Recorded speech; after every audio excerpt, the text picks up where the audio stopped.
নিয়েছি, আপনারাও বাড়িতে করে খাবেন, ভীষণ ভালো লাগবে।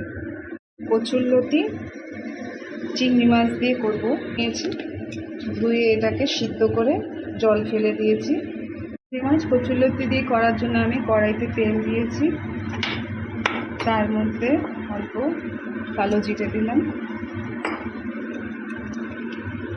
রসুনগুলো আমি রসুন দেবো।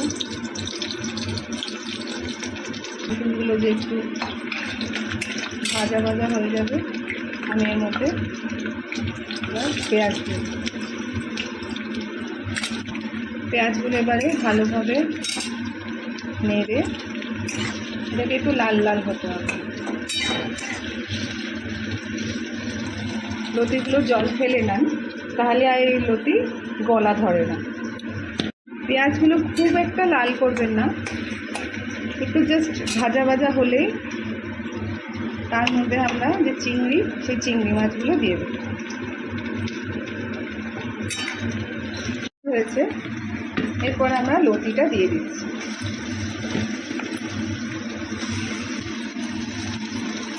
লতিটা দিয়ে এবার একটু নাড়াবো। এর মধ্যে দেব অল্প হলুদ,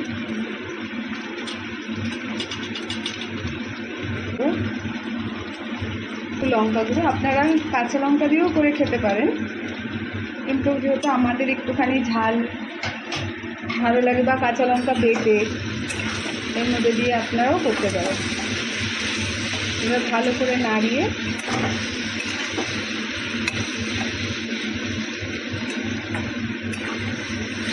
গায়ে গায়ে একদম লেগে যাবে, আমি একদম ছাড়া ছাড়া ভাজবো। হয়েছে, এখন আমি এর মধ্যে স্বাদ অনুসার নুন দেব।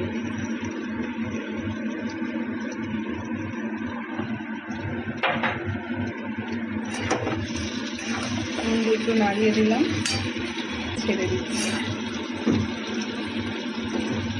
আমি এবার আঁচটাকে একদম কমিয়ে দিয়ে 10 মিনিট না 5 থেকে 6 মিনিটের মধ্যে এটা হয়ে যাবে। নুন দেওয়া, সব মশলা দেওয়া হয়ে গেছে। এবার এটাকে আমি একটু ঢেকে দিলাম।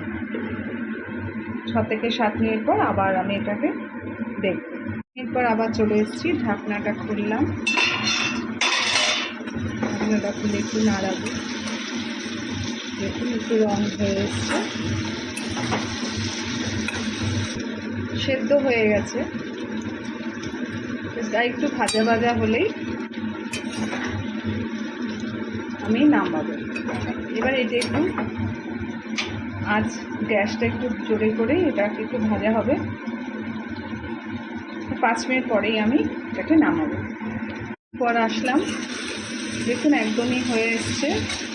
এর মধ্যে আমি একটু চিনি দেব, অল্প চিনি দেব। চিনি দিয়ে এবার একটুখানি নাড়িয়ে যতক্ষণ একটু চিনিটা থাকে একটু জলে, যতক্ষণ ভিতরে মিষ্টি মিষ্টি থাকতে হবে ততক্ষণ একটু রাখবো। তারপরেই আমি নামিয়ে দেব।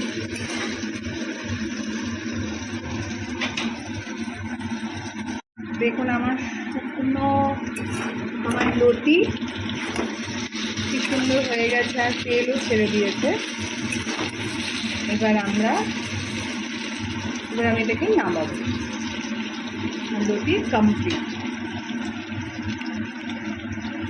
নিয়েছি, আপনারাও বাড়িতে করে খাবেন, ভীষণ ভালো লাগবে। এটা অন্য পদ্ধতিতেও করা যায়, সর্ষে দিয়েও করা যায়, কিন্তু আমি আজকে এটা পেঁয়াজ আর চিংড়ি মাছ দিয়ে করেছি। দেখার জন্য অনেক অনেক ধন্যবাদ।